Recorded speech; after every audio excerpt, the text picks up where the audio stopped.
हमारी ये कहानियां और ड्रामे सिर्फ लोगों को एंटरटेन करने के लिए होते हैं।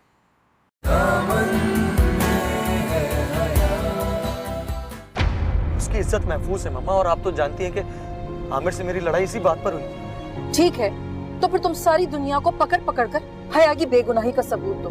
ये एक काम करो कि उसे एक सर्टिफिकेट बनाकर दे दो पाक दामनी का, ताकि वो इश्तहार छपवा दे उसका। कौन यकीन करेगा एक अगवाकार की बात का? बताओ बताओ, वो बच्ची कहाँ जाए, किस बात की दुआ करे? अपने जख्म भरने की दुआ करे या अपने बाप की मौत का गम भुलाने की? किस दर्द को छुपाए वो बाबर, किस तकलीफ पर आंसू बहाए? बताओ, जवाब दो मुझे। मेरे सिवा कोई भी तुम्हारी इस बात पर यकीन नहीं करेगा कि हया बेकसूर है, कि तुमने एक लड़की को मेहमानों की तरह रखा और फिर उसे बाइज्जत उसके घर के बाहर फेंक दिया। आपको तो यकीन है ना मम्मा कि मैंने हया के साथ कोई घटिया हरकत नहीं की? तो फिर मुझे मजबूर क्यों करिए कि मैं उससे माफी मांगूं? इस माफी तलाफी से किसी को कोई फायदा नहीं होगा मामा। तुमने एक मासूम लड़की को अपनी अना, अपनी जिद की खातिर अगवा करवाया, और इतना बड़ा जुल्म करके भी तुम खुद को बेगुनाह समझ रहे हो। हया ने अपनी इज्जत, अपनी नेकनामी तो खोई थी, आज अपना बाप भी खो दिया। तुम मुजरिम हो हया।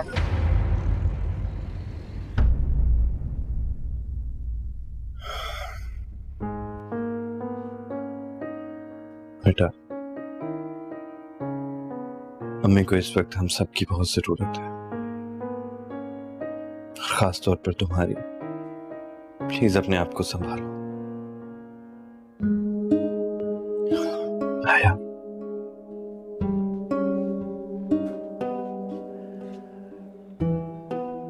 बाबा के बाद हम अम्मी को नहीं खोना चाहते। फिक्र की कोई बात नहीं है, गहरा सदमा है, जल्दी होश आ जाएगा। और वैसे भी वीकनेस बहुत होगी, ऐसा करो कुछ खिला दो इन्हें। आंटी आरिश ने नींद का इंजेक्शन दिया है, ख्याल में सोती रहेंगी तो ज्यादा बेहतर है। हया बेटा, तुमने भी सुबह से कुछ नहीं खाया, तुम तो कुछ खा लो, इसे कुछ खिलाओ। रिजा, हया को जाके खाना खिला दो। चलो।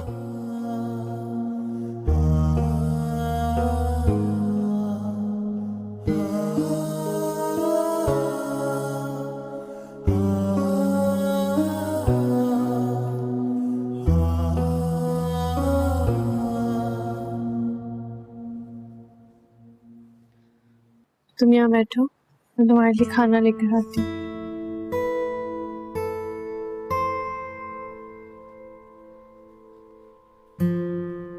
चलो हया, खाने के लिए आ जाओ। माँ, मुझे भूख नहीं है। ठीक है, तो फिर हम भी खाना नहीं खाएंगे।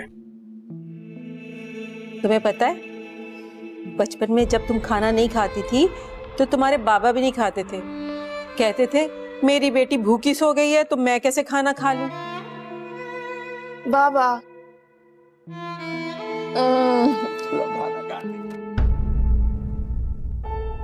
हया, क्या हुआ?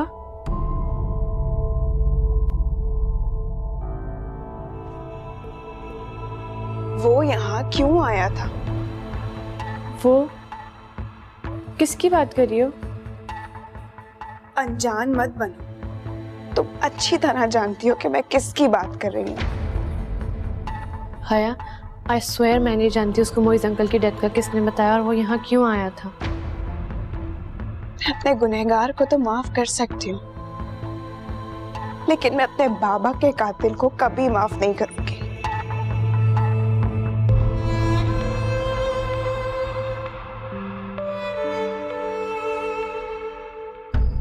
हाँ, मुझे ये बताइए कि आप वापस कब आ रहे हैं? एक तो आपकी बेटी का मुझे पता नहीं चलता, छलावे की तरह एकदम गायब हो जाती है। लॉन में उसी को देखने आई हूँ, बाहर यहीं कहीं बैठी होगी। जी कराती हूँ आपके बात। तुम अगर मुझसे पूछ लेते तो मैं आज तुम्हें आने से मना करती। अगर मुझे पता होता कि हया के फादर की डेथ हो गई है तो मैं वहां नहीं आता। तो मैं नहीं मालूम मामा को फेस करना कितना मुश्किल है। अपने ही घर में मैं उनसे नजरें चुरा रहा हूँ। बाबर, मैं तुमसे बाद में बात करती हूँ, तुम सो जाओ। रिचा, ये लड़की ऐसे पास नहीं आएगी। मुझे लगता है मुझे बाबर की माँ से मिलकर इस मसले का हल निकालना चाहिए। हाँ, मिल गई। और शायद नहीं भी।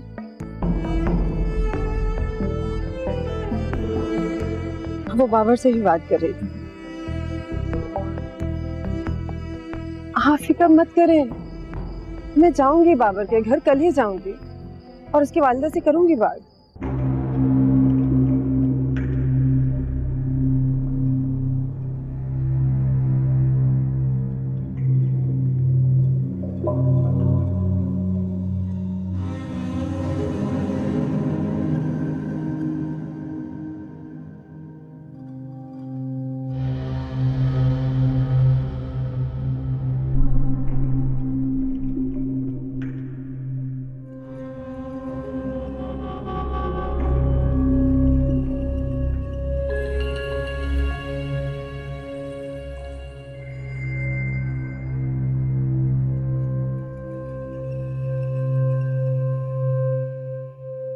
बाबर, क्या हुआ? कुछ नहीं दादू।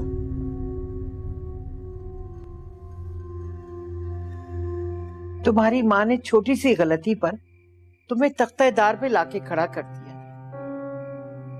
बाबर, दिल पे बोझ मत लेना। उस लड़की के बाप का वक्त था, सो वो मर गया।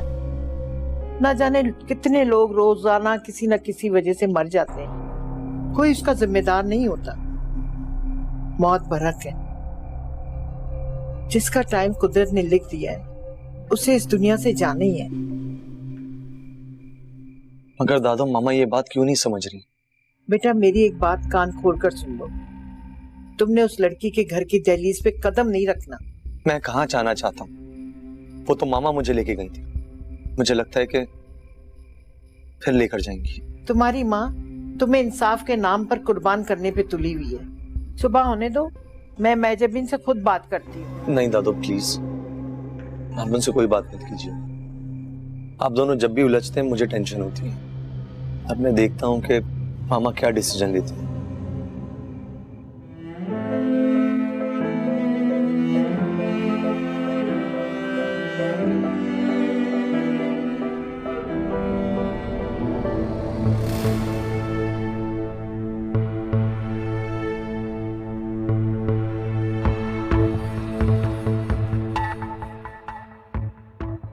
अब मेरे लिए क्या बाकी रह गया है? फीकी और बेरंग जिंदगी से सांसों का रिश्ता जोड़ के रखना। मेरी सारी रौनक, सारी खुशियां मोहित से थी। उनके जाने के बाद मैं तुम लोगों के लिए जिंदा हूं।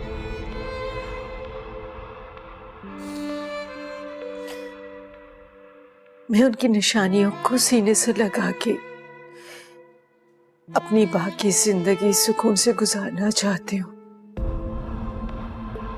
इसलिए आज मैं घर के सारे मामला लाइना के सुपुर्द करती हूँ। आपका साया ही हम सब के लिए सरमाया है। आप प्लीज खुद को संभालें। मैं जिंदा हूं तो बस हया के लिए, वरना इनके जाने के बाद मैं अंदर से खोखली हूं। अभी प्लीज आप सब्र से काम लें, किसी किस्म का बोझ अपने दिमाग पे ना डालें। मैं और फारिद भाई है ना। हया ने मेरी सांसें थाम रखी, वरना मोहित के जाने की तकलीफ तो इतनी असियतनाक है कि जी चाहता है मैं भी मिट्टी ओढ़ के सो जाऊं। अम्मी, आपको अभी भी हया के लिए ही हौसला रखना होगा। उधर फारिद भी बहुत परेशान है। अगर आप कमजोर पड़ गई तो हम सबको कौन संभालेगा?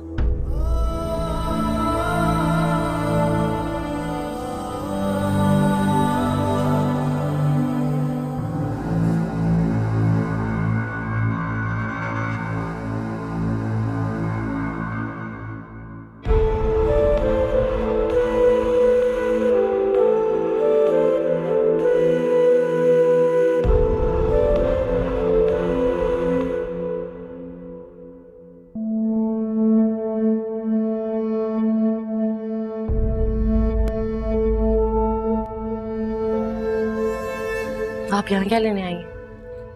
लेने नहीं, तुमसे मिलने आई हूँ। हाय हाय, तुम तो ऐसे डर रही हो हैं, जैसे मैं तुम्हारे ससुराल वालों को ये बताने आई हूँ कि मोइस मियाँ की मौत की वजह तुम हो। मेरे ससुर की मौत मेरी वजह से नहीं, आपकी कड़वी बातों की वजह से हुई है। अंदर चल।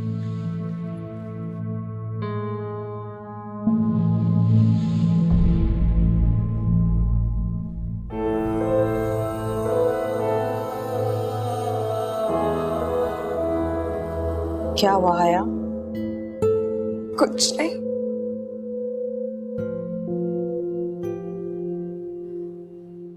बाबा की याद आ रही है?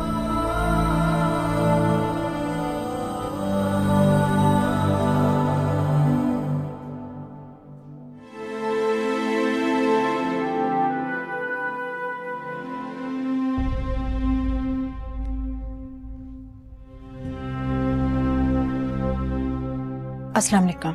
वालेकुम अस्सलाम। माफ कीजिएगा, हमने पहचाना नहीं, जरा अपना तारुफ कराएंगी आप? मैं रिजा की वालदा हूँ, वही रिजा जिसके साथ किए गए बाबर के झूठे वादों के हिसाब की पादाश में सजा हया ने भुगती है। बैठिए।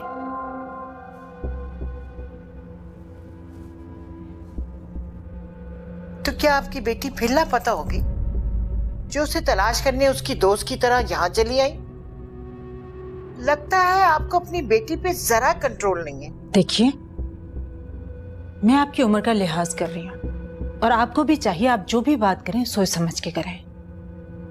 आपके पोते ने मेरी बेटी को सब्ज बाग दिखाए, झूठे वादे किए उससे।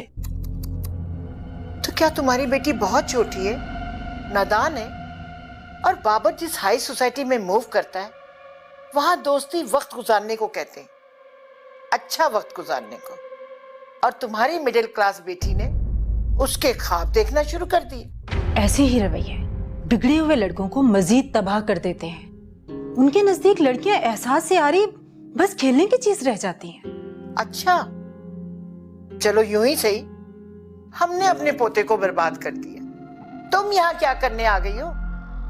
बेटी का हरबा नहीं चला तो माँ तीर आजमाने आ गई है। प्लीज जरा सोच समझ के बोलिए, अपनी जबान को लगाम दीजिए।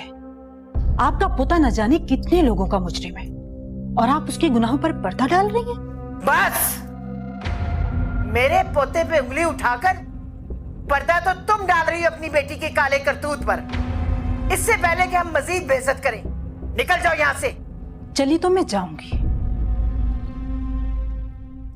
लेकिन मेरी एक बात आप याद रखिएगा, मजलूमों की आहें और बद्दुआएं इस घर को निस्तो नाबूद कर देंगी।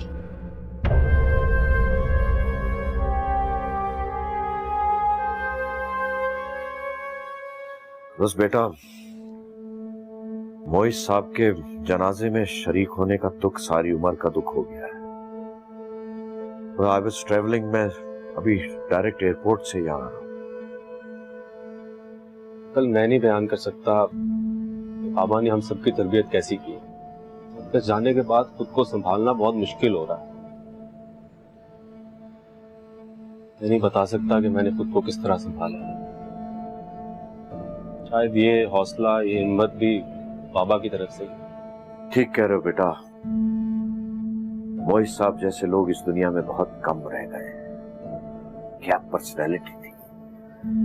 मेरी उनसे कुछ ज्यादा मुलाकातें तो नहीं हुई, ये मेरी कोताही है, लेकिन यकीन जानो मैं जितनी बार भी उनसे मिला मैंने हमेशा कुछ ना कुछ उनसे सीखा। बेटा, मैं तुमसे एक बात शेयर कर रहा हूं, शायद ये बात मैंने किसी को नहीं बताई। बेटा, मोइस साहब की वजह से मेरी अपनी पर्सनैलिटी में बड़ा पॉजिटिव चेंज आया है। मेरे बाबा मेरे आइडियल थे। जितना उनसे प्यार करता था मैं तो बता ही नहीं सका। बेटा, हौसला करो, तुम्हें हिम्मत करनी है। और ये मैं तुम्हें दामाद की हैसियत से नहीं, बल्कि बिल्कुल एक बेटे की तरह कह रहा हूं। कोई प्रॉब्लम हो, कोई मसला हो तो मुझसे शेयर कर सकते। फातिहा पढ़ते हैं।